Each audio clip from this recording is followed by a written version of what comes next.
suis dans le domaine du loisir depuis avant la naissance d'un certain nombre parmi vous. Puis dans ce temps-là, hein, dans le village, le loisir, c'était, comme les gens disaient, le terrain des loisirs. Hein, il y avait le terrain, l'OTJ. On faisait de l'OTJ. Aujourd'hui, il faut appeler ça un camp de jour. Après ça, il y avait le baseball, l'été, le hockey l'hiver. Puis entre les deux, ben là, il a commencé à avoir les jeunes qui voulaient danser. Je me souviens, la première fois que j'ai été appelé à Denville, qu'est-ce qu'on va faire, les jeunes, danse collée. On est rendu maintenant que, ce que je viens de dire là, écoutez, vous regardez le prix de vos modules dans vos parcs. Là, on a les personnes âgées, on veut faire ça en famille, il y a le soccer qui est arrivé, puis là, ben, la pétanque, le skateboard, puis nous autres, on a moins d'argent qu'avant. Parce que quand j'ai commencé, c'était simple. Faire le budget, l'année d'avant, plus 10 %. Là, je ne suis pas sûr que ça ressemble à ça. C'est pour ça que la première question qu'on se pose... je me suis trompé de bord. La première question qu'on se pose aujourd'hui, mais pourquoi qu'on prend l'argent des citoyens pour s'occuper de loisirs? Première question, parce que vous êtes dans le domaine public, vous utilisez les ressources publiques, puis ce qu'il n'y avait pas il y a 25, 30, 40 ans, c'est que tout le domaine commercial... Moi, j'allais regarder un film à la salle paroissiale. Ça coûtait 25 cents. Aujourd'hui, on va chez Gouzeau. 25 cents, je ne sais même plus s'il y a 2 grains de popcorn pour 25 cents. De sorte, mais on en a. Si je vous posais la question, vous êtes allé ou vous allez aller en fin de semaine, probablement dans le loisir commercial, au restaurant, au club de ski, au cinéma, aller voir un spectacle, aller voir un spectacle de hockey, de culture, etc. Donc, aujourd'hui, le domaine de l'industrie, c'est 18 % du PIB. On était loin de ça. L'autre élément est arrivé aussi, le cocooning. Hein? On a tous un cinéma maison, une Wii, un petit peu de petit rondeau qui s'appelle une piscine ronde à plat ou peu importe dans le cours chez vous. Il y a plus d'équipements dans le cours des gens aujourd'hui qu'il y en avait dans mon centre communautaire de loisirs. T'sais? Je peux jouer au golf, je peux jouer à tout. Puis ajoutez-en, là. T'sais? Puis prenez tous les appareils pour maigrir qu'on n'utilise que après les fêtes, pendant le mois de janvier. Bien, c'est ça. Alors, qu'est-ce qui nous reste, nous, dans le domaine j'appelle moi le loisir public? Qu'est-ce qui nous reste? C'est quoi notre rôle quand tout ça existe? C'est la première question qu'il faut se poser. Après ça, on va dire, bien, si c'est pour ça qu'on dépense de l'argent, bien, allons-y, mais regardons où on a besoin. En fait, c'est que le loisir, il apporte des bénéfices collectifs. Il apporte des choses qui servent à tout le monde tout en satisfaisant les individus. Et on ne fait plus du loisir. Avant, on faisait du loisir parce qu'autrement, les gens n'en avaient pas. Il y en a encore qui n'en ont pas, là, on va s'entendre. Là. Mais on faisait ça pour ça. Aujourd'hui, on le fait parce que c'est un outil de bien-être collectif, de bénéfices collectifs, puis que ces bénéfices-là, ils peuvent être sociaux. Ça développe nos capitaux dans une ville. Capital social, je vais y revenir. Capital économique. On va parler de les critères de localisation industrielle. On va parler de la capacité d'attraction des nouvelles familles, parce que ma richesse municipale, hein, ça s'appelle RFU quand je suis dans une ville. On va développer le capital naturel. Dieu sait que vous en avez, ça vous sort par les oreilles. Et ça développe le capital bâti parce que ça fait comme des liens. Je regardais le centre-ville ici hier. Il y a une grande partie, c'est penser loisir. C'est pas juste fonctionnel. T'sais, on ne voit pas juste des portes où on va acheter. Il y a tout un environnement qui est là. Alors, il est démontré mais sous certaines conditions. Ce n'est pas automatique. Alors, c'est de ça que j'aimerais qu'on parle. Donc, ce n'est pas un pitch. Tu dis, le loisir, c'est le bonheur sur Terre. On va dire, non. Nous, on va aller chercher des bénéfices pour notre collectivité dans tous ces domaines-là, mais à certaines conditions. Autrement, vous pouvez manger vos bas, comme on dit. Et puis de ce temps-là, on n'aime pas manger nos bas de Noël. L'autre élément, donc, les bénéfices collectifs en milieu municipal, j'en donne qualité de vie des personnes, santé physique. Bien, si je prends ma marche, je fais mon jogging, je vais m'entraîner, je fais ci, je fais ça, j'ai ma santé physique. Vous allez me dire, oui, mais il y a les centres, les fitness de ce monde. Mais les centres fitness, ils n'ont pas de parc, ils n'ont pas de piste cyclable, ils n'ont pas de tout ça. Puis ça, c'est pas le commerce qui en fait. Imaginez au Québec, hein, si vous disiez demain à vos citoyens, tous nos pistes cyclables, on vend ça à Intra-Ouest. Vous m'avez déjà connu, Intra-Ouest par ici. On vend ça à Intra-Ouest. Puis là, ben, peut-être que vous auriez des problèmes au mois de novembre l'an prochain. L'autre, puis la santé physique, la santé sociale. Nos places publiques, c'est des lieux où on se rencontre. Hein? C'est les lieux de... Moi, j'ai connu mes voisins en allant au parc avec mes enfants quand je suis déménagé dans la ville où j'habite. C'est là qu'on développe des choses ensemble. Il y a une santé. Puis les personnes âgées, on va y revenir tout à l'heure, c'est la même chose. Et l'expérience, wow! Parce qu'aujourd'hui, hein, les gens, ça prend du wow. Si j'avais plus que 20 minutes, on pourrait passer une demi-heure sur le wow. Mais ce que je suis en train de dire, c'est que c'est à travers ça qu'on accumule des souvenirs. Qu'on dit, hey, j'ai passé une fin de semaine là, à telle place, on a fait ça, puis ça t'accumule, ça fait partie. L'autre élément, c'est que ça développe ton sentiment d'appartenance. Je vais en parler, mais si je suis bénévole dans une municipalité pour un projet, bien, j'ai comme l'impression que ça m'appartient un petit peu plus que si je suis juste un coloc. Moi, je fais la différence entre les résidents d'une ville puis les habitants d'une ville, ceux qui l'habitent. Pas dans le sens mauvais d'habitant, là. Pas dans le sens de colon. Mais, puis il y a des gens qui sont juste des résidents qui n'habitent pas leur ville. C'est un parking, leur ville.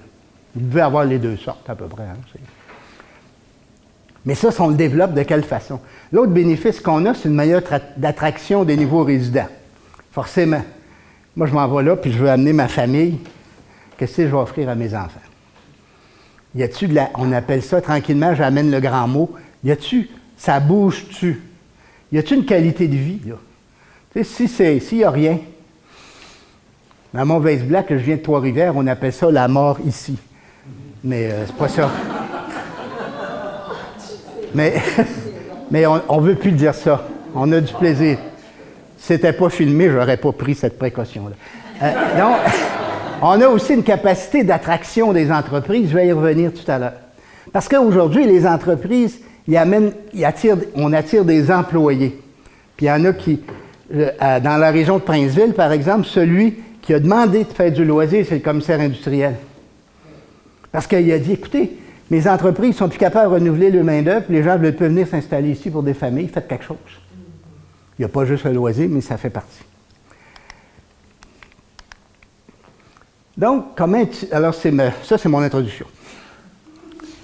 Alors, je vais regarder qu'est-ce que c'est le loisir public. On va essayer de regarder chacun le tour. Maintenant, c'est parce que je veux qu'on trouve les conditions. On va regarder le loisir public, de quoi on parle, qu'est-ce que ça comporte, les impacts individuels, la gouvernance gagnante. Alors, voilà les éléments du plan de présentation. Je peux passer assez vite là-dessus. Alors, l'autre, le loisir public, qu'est-ce qu'il faut savoir sur le loisir pour comprendre son impact sur nos capitaux? Puis quand je parle de loisir, là, je veux peut-être prendre mes précautions, c'est tout ça. Loisir culturel, loisir sportif, loisir social, loisir touristique. C'est quoi un touriste? Quelqu'un qui est en loisir ailleurs que chez eux. En plus, on l'héberge. Là. Bon. C'est de l'activité physique, c'est du plein air. Ça comporte tout ça, là. On est un petit peu plus loin que le hockey et le baseball, quand je parle comme ça. Là. Alors, concrètement, l'offre, donc, qu'est-ce qu'on offre? Hein, qu'est-ce qu'on met dans notre catalogue? Quand je regarde, on va avoir des espaces et des équipements, des parcs, un aréna, un gymnase, une salle, des terrains de tennis, des bâtiments, une bibliothèque. Ça, c'est une partie, quand je suis assis à un conseil de ville, c'est mes infrastructures. Il y en a que, selon ma taille, je peux me payer tout seul, puis il y en a que je ne peux pas me payer tout seul. C'est pour ça qu'on va parler de travail en commun. C'est aussi des événements. Je n'aurais même pas dit ça il y a 15 ans, il y a 10 ans. Mais des événements, parce que les gens, ils ont du temps libre, Ils ont des moments libres aujourd'hui. Tu sais, quand tu travailles tous les deux, que ça te prend 2 heures de transport pour aller travailler, on n'est plus dans la même affaire, là, où on rentrait en congé, on avait du temps libre à partir de 5 heures le vendredi soir jusqu'au lundi matin. En fin de semaine, c'est le lavage, c'est l'épicerie, c'est l'entretien de la maison. Parce que notre cocooning, il faut bien l'entretenir, il ne vient pas tout seul, c'est pas un hôtel. Hein, pour mettre le cloud dans la piscine, puis bon. Donc, on a besoin d'événements forts, des événements wow, un festival, les fêtes nationales de Québec, Canada, Russie, comme vous voudrez. Ensuite, c'est aussi le loisir organisé, ce qu'on a fait traditionnellement. Les camps de jour, les OTJ, les cours, hein, les cours de céramique, de photographie, de Zumba, de yoga, une autre affaire en haut, là. On a aussi l'accès libre aux infrastructures, c'est qu'on va permettre aux gens de venir. On fait du patinage libre, du tennis libre. C'est-à-dire, et ça, je vous dirais que c'est la grande, grande tendance. Faites juste regarder le nombre de personnes sur les pistes cyclables, sur les sentiers de marche. Ça, là, ça augmente, là, ça lève haut. Alors que le loisir organisé, sauf dans certains cas, il ne monte plus, en tout cas. Au moins qu'on puisse dire. Mais ça fait partie. Si vous disiez mon catalogue loisir comme un catalogue IKEA, là, c'est ça qu'on mettrait dedans. C'est ça qu'on offre quand on parle de loisirs publics. Maintenant, ce loisir-là est de plus en plus, on sent qu'il s'organise autour d'un certain nombre de niveaux de service. Ça, c'est nouveau. On n'aurait pas parlé de ça même il y a 18 mois. Mais là, on sent, moi, vous êtes... je te dirais que depuis un an, j'ai dû voir plus que 125 municipalités, là, puis on a fait évoluer ces notions-là. Alors, ce qu'on regarde aujourd'hui, puis on n'invente rien, là, hein. Dans le domaine scolaire, il y a l'école primaire, l'école secondaire, puis le cégep. Dans la santé, on a le CLSC, l'hôpital, puis les centres spécialisés. On n'invente pas grand-chose, là. À l'épicerie, vous avez le dépanneur, le supermarché, puis le super IGA et compagnie. Donc, ce qu'on va avoir, nous, c'est qu'on va avoir des services, parmi les services qu'on a vus dans l'image précédente, vous allez avoir les services de voisinage. Qu'est-ce qui me permet d'aller en espace vert? Est-ce que je peux aller au parc avec des enfants? Est-ce que si je suis âgé, je peux prendre une marche? Si je peux partir avec mon vélo? Est-ce que j'ai des places? Ça, c'est mon voisinage. Donc, je vais penser mes services d'animation, de programme. Je vais savoir au moins une place s'il fait froid, un centre communautaire selon la grosseur du voisinage. Ça, c'est souvent dans nos villages la base. Puis ça n'appartient pas à MRC, ça n'appartient pas à d'autres, c'est chacun qui fait sa qualité de vie de voisinage. Ensuite, on a l'autre niveau, municipalité associée ou un et plusieurs quartiers, ça dépend de la grosseur de nos quartiers, là. À Montréal, les gens disaient « Oh, nous, on a divisé ça en arrondissements, mais tu sais, tu as 135 000 habitants.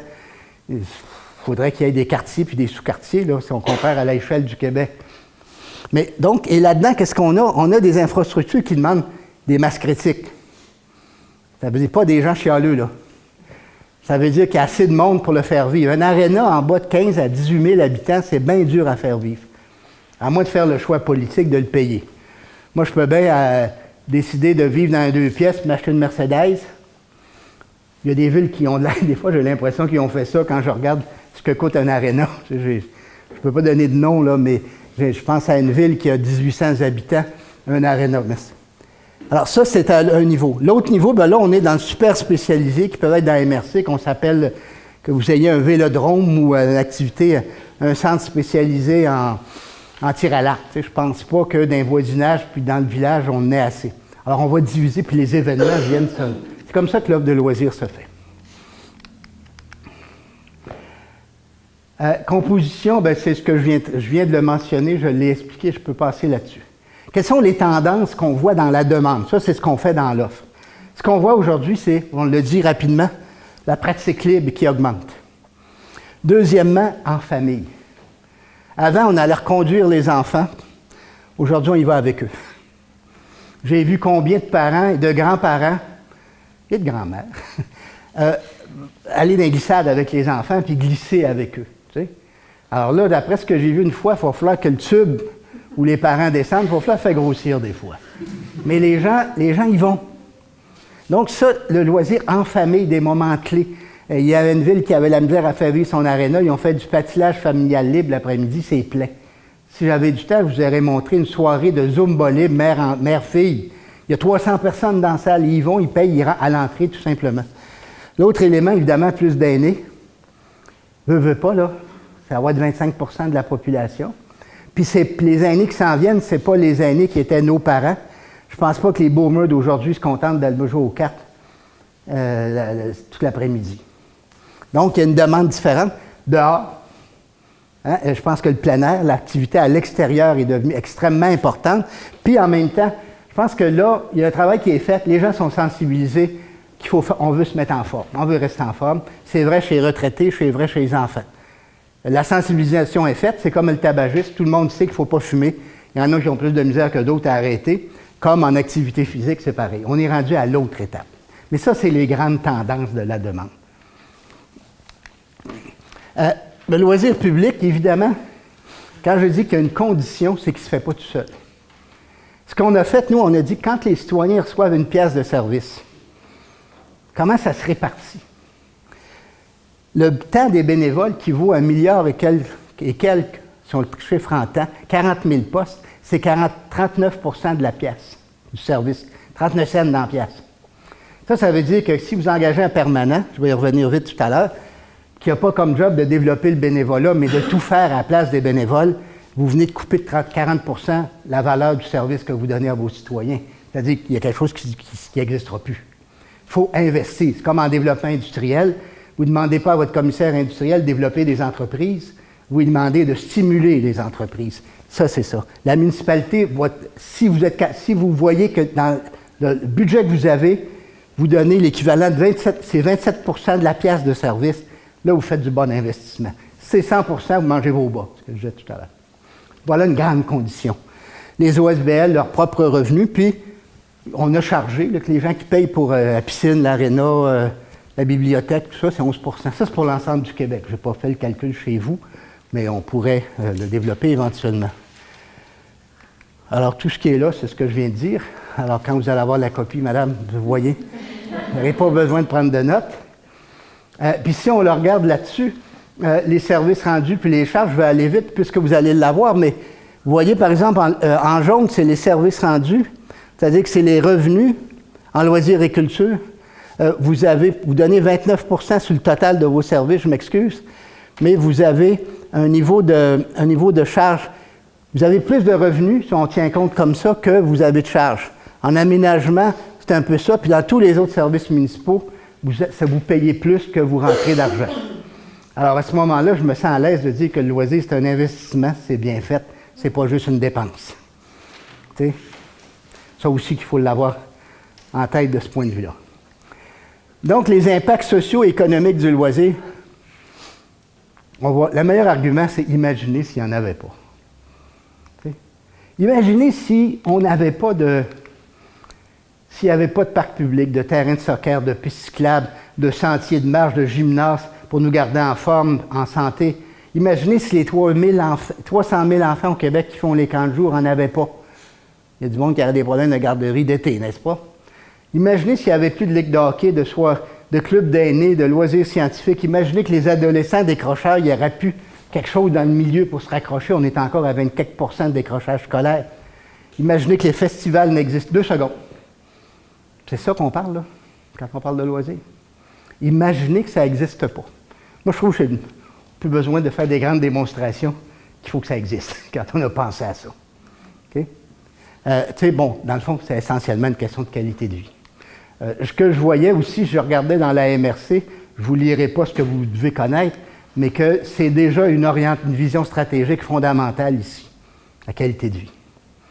En le fond, quand on parle de loisirs, on parle de loisirs publics, où on met en cause les fonds publics, l'engagement des citoyens dans leur collectivité, on parle de qualité de vie.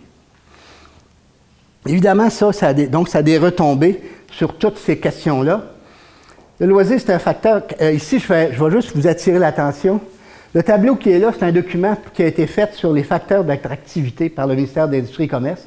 Qu'est-ce qui fait que des industries s'en vont dans une communauté? Qu'est-ce qui fait que je vais retenir les 3 premiers, l'accessibilité. Bon, ils sont là, mais allons tout de suite au dernier. La qualité des ressources éducationnelles au niveau technique et universitaire. Si mes enfants, là, Je sais, mes enfants étudient, même si j'enseignais à l'université, ils n'ont pas étudié dans mon université. Mettons que le bonhomme, il écoutait, il est un peu plus cher. La qualité et variété des ressources culturelles et de divertissement, puis la variété des services commerciaux. Regardez ça, là. On n'est pas loin. Ça, c'est la qualité de vie. Ouais. S'il n'y a plus de dépanneurs dans mon village, puis malheureusement, il y a des villages qui se battent pour garder le dernier dépanneur, n'est-ce pas? Mais c'est ça que les industriels nous disent.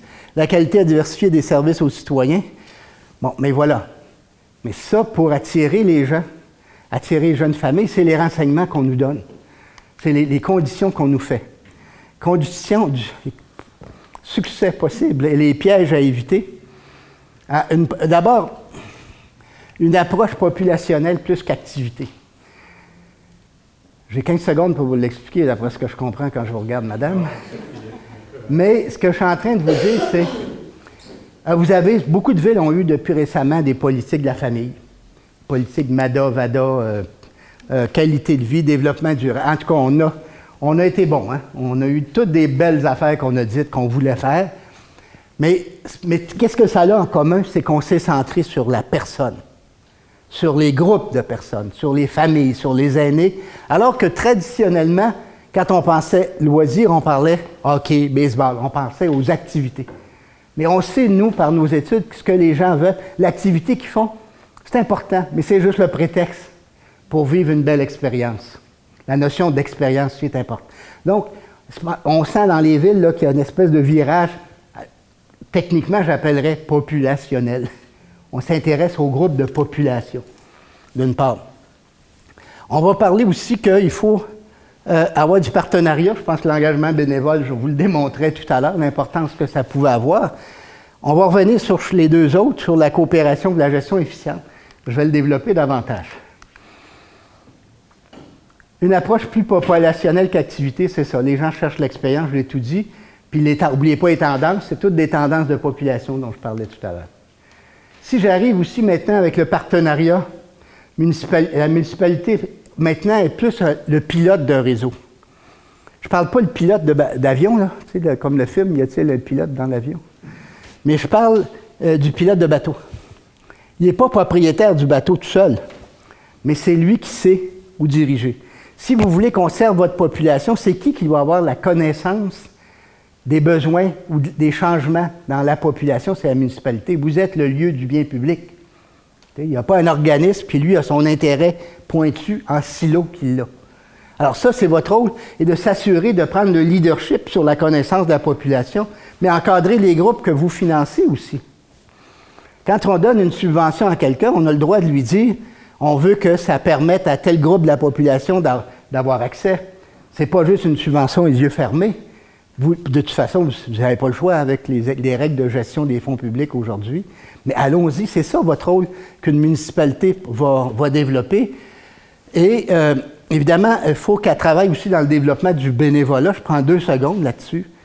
C'est pas vrai que le bénévolat il est plus difficile, mais il vient plus tout seul. C'est pour ça que j'ai mis un tracteur. Avant, on cueillait le bénévolat. Aujourd'hui, il faut le cultiver. C'est toute la différence. Il faut se donner des moyens pour que les gens valorisent ça. Moi, c'est rare que je vais dans un aréna, que je vais dans un parc, puis c'est marqué que ça tient à cause des bénévoles. Les usagers, ils ne les voient pas, les bénévoles. Comment vous voulez qu'ils veuillent s'engager quand on ne sait même pas que ça existe? J'ai un exemple. L'autre, recruter et mobiliser, il y a des façons de recruter. La plus simple, là, c'est demander. Mais il y a combien de gens qui disent « Ah ben, il ne voudra pas. Ils ne voudront pas. Qui c'est qu'on demande? » Puis ça, il y a des connaissances là, que je n'ai pas dans les 5 minutes qui me restent. Je garde toujours 5 minutes. Mais il y a des connaissances qu'on a sur les motivations, puis on sait de quoi il faut parler avec les gens.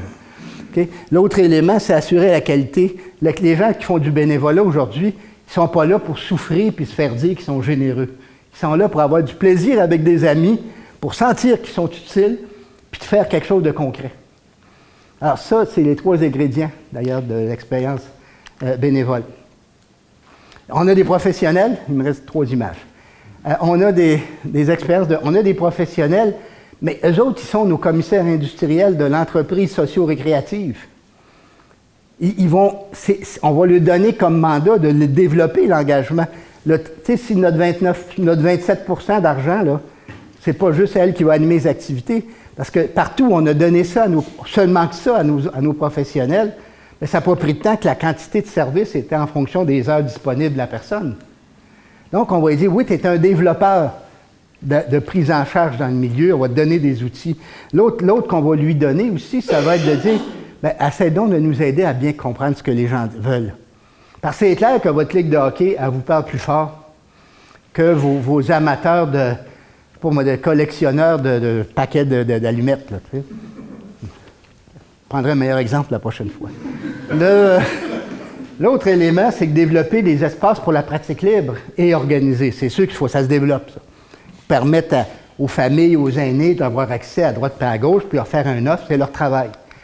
L'autre travail qu'ils ont aussi, c'est de développer, promouvoir tout ça et le gérer.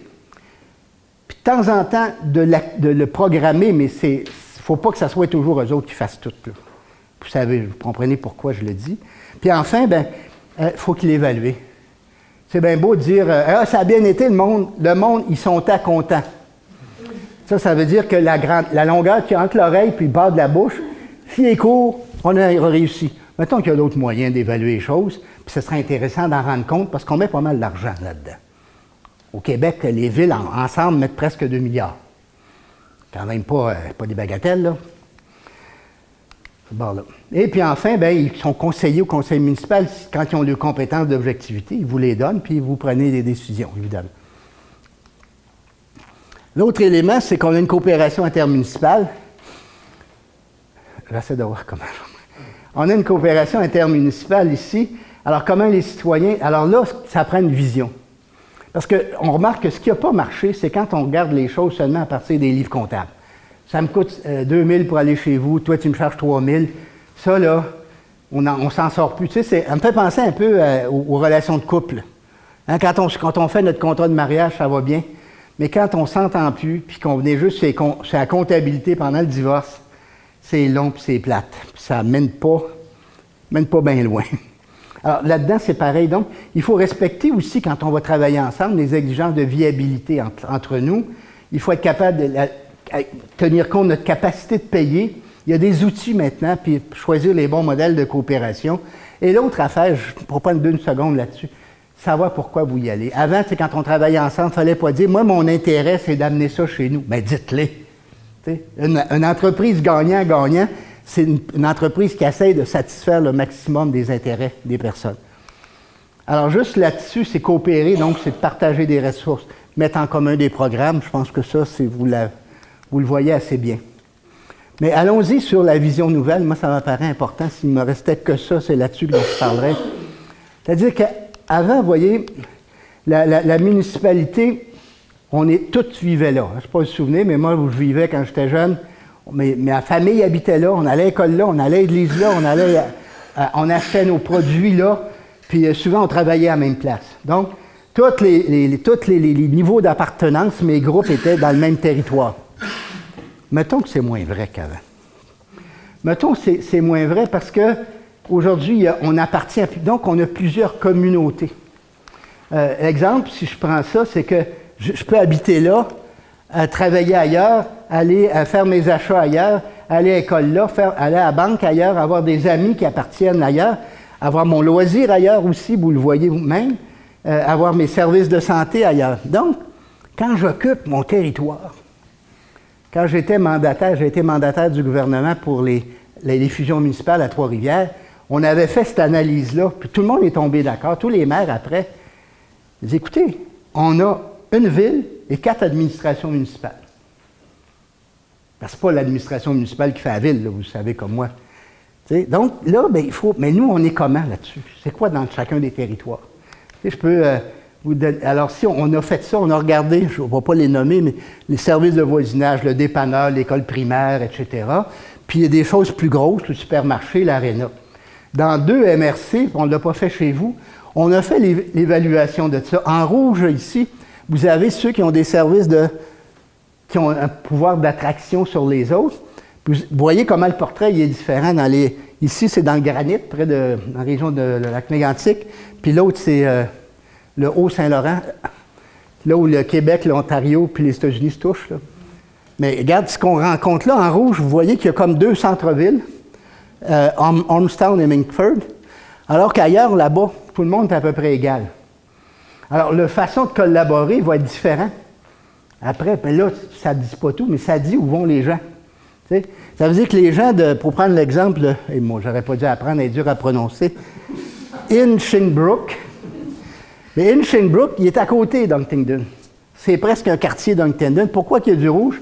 Parce qu'ils ont mis l'aréna là, mais c'est tout le monde autour qui paye. Mais là, quand tu habites là, tu te dis, ben oui, mais moi, j'ai un centre-ville, puis j'ai mon quartier, je suis un quartier. On commence à voir la vie, la ville autrement, les territoires autrement. Et ça, c'est important quand on veut collaborer, de se donner cette vision-là commune. C'est extrêmement important. Les pièges à éviter, c'est mon dernier. Mais genre, je les ai pas mal tout dit. Mais j'ai tout dit. Parce que c'est je disais d'avoir des permanents qui soient bien occupés sur le terrain, mais qui vous servent pas, qui vous aident pas à avoir une vision plus large des choses, à planifier. Alors, je peux aller plus loin. Puis, il y a 7 façons de coopérer qui existent. Je ne peux pas tous les... Il y en a qu'on peut faire une entente formelle. Des fois, on va créer une régie. C'est lourd. Vous le faites en police et en déchets, des fois. Des fois, c'est un comité intermunicipal, juste entre municipalités. Des fois, c'est avec les autres.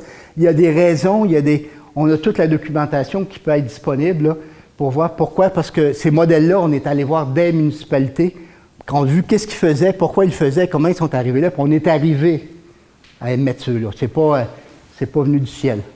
Alors voilà sur les principaux éléments, et c'est le défi que vous avez.